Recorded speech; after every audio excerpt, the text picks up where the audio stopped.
Attention all residents.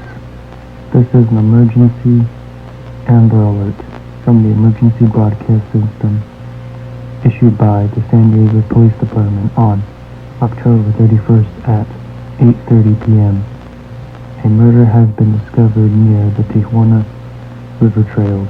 18-year-old Ethan Warner, a local San Diego resident and hiker, has been found brutally murdered with multiple body parts missing. Authorities urge all residents to lock their doors and windows and remain indoors. At this time, we do not know who the murderer is, but one witness mentioned a clown-like figure. Here is a sketch for reference from what the killer may look like.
If you see someone who fits this description, contact 911 immediately.